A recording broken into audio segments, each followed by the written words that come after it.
செயல்பட்டு வரக்கூடிய new India கூட்டுறவு வங்கிக்கு ரிசர்வ் வங்கி அனுப்பியிருக்கக்கூடிய கடிதம் என்பது அதிர்ச்சி ஏற்படுத்தியிருக்கிறது.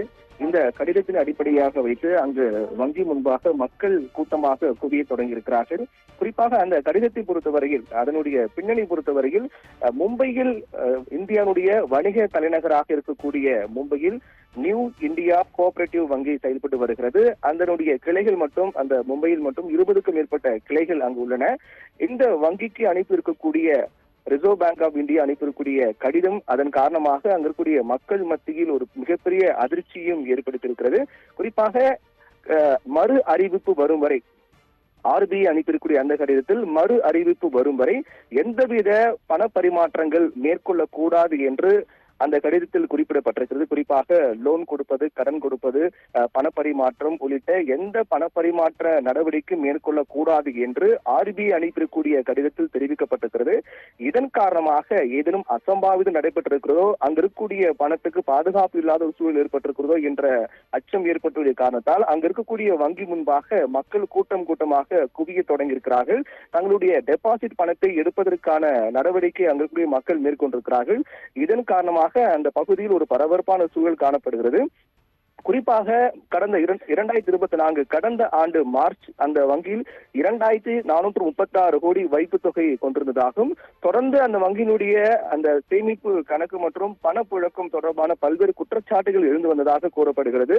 கடந்த 2 நிதியாண்டுகள் நியூ இந்தியா கூட்டுறவு வங்கியில் பொறுத்தவரையில் மிகப்பெரிய ஒரு நட்டத்தை சந்தித்து வருவதாகவும், 2023 நிதியாண்டில் அதை தொடர்ந்து கடந்த மார்ச் 2024 நிதியாண்டில் என தொடர்ந்து ஒவ்வொரு நிதியாண்டிலும் அந்த வங்கி நட்டத்தை சந்தித்து வருவதாகவும், அதற்குரிய காரணங்களை ஆராயும் போது பணப்புழக்கம் என்பது அங்கு மிகப்பெரிய சிக்கலாக மாறி இருப்பதாகவும், அதன் காரணமாக வாடிக்கையாளர்களுடைய நலன் கருதியே இந்த கடிதம் அனுப்பப்பட்டிருப்பதாக ரிசர்வ் வங்கி தரப்பில் தெரிவிக்கப்பட்டிருக்கிறது.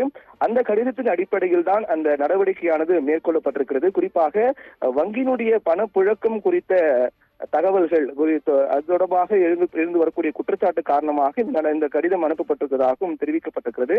மேலும் இதனால் அந்த வங்கியில் இருக்கக்கூடிய ஒவ்வொரு மக்களுடைய வாடிகளுடைய சேமிப்பு பணம் என்பது கேள்விக்குறியாக மாற்றப்பட்டிருக்கிறதா என்றும், அதனுடைய அச்சம் காரணமாக அந்த வங்கி முன்பாக மக்கள் கூட்டமாக குவிய தொடங்கியிருக்கிறார்கள். மறு அறிவிப்பு வரும் வரை எந்தவித பண பரிமாற்றம் மேற்கொள்ளக்கூடாது என்ற காரணத்துக்காகவும் வருகின்ற 6 மாதங்கள் இந்த நடைமுறை தொடரும் என்றும் தெரிவிக்கப்பட்டிருக்கிறது. குறிப்பாக இந்த நோட்டீஸ் அனுப்பப்பட்டது கடந்த 13ஆம் தேதி முதல் இந்த நோட்டீஸ் ஆனது கடந்த 13ஆம் தேதி இந்த நோட்டீஸ் ஆனது அனுப்பப்பட்டிருக்கிறது. அது தற்போது நடைமுறைக்கு வந்திருக்கக்கூடிய காரணத்தால் மக்களுக்கு தெரிய வந்திருக்கிறது. அதனால் தங்களுடைய பணத்தை நாங்கள் எடுத்துக் கொள்கின்றோம் என்று அந்த வங்கியில் இருக்கக்கூடிய வாடிக்கையாளர்கள் கூட்டமாக குவிய தொடங்கியிருக்கிறார்கள். 20க்கும் மேற்பட்ட கிளைகள் அங்கு செயல்பட்டு வருகின்றன. அனைத்து கிளையிலும் மக்கள் கூட்டமாக குவிய தொடங்கியிருக்கிறார்கள். அவர்களுக்கு டோக்கன்லாம் கூட வழங்கப்பட்டிருக்கிறது. டோக்கன் வழங்கப்பட்டு அவர்களுக்கு அந்த பணம் முழுவதுமாக எடுக்கக்கூடிய அந்த நடவடிக்கை வங்கி நிர்வாகம் மேற்கொண்டிருப்பதாக தெரிவிக்கப்பட்டிருக்கிறது. ஆனால் RBI தரப்பில் இது முழுக்க வாடிக்கையாளர் நலன் பாதுகாக்கப்படுவதற்காக தான் நடவடிக்கை மேற்கொள்ளப்பட்டதாகவும், பணப்புழக்கம் தொடர்பான பல்வேறு குற்றச்சாட்டின் அடிப்படையில் தான் இந்த நோட்டீஸ் அனுப்பப்பட்டிருப்பதாகவும் தெரிவிக்கப்பட்டிருக்கிறது.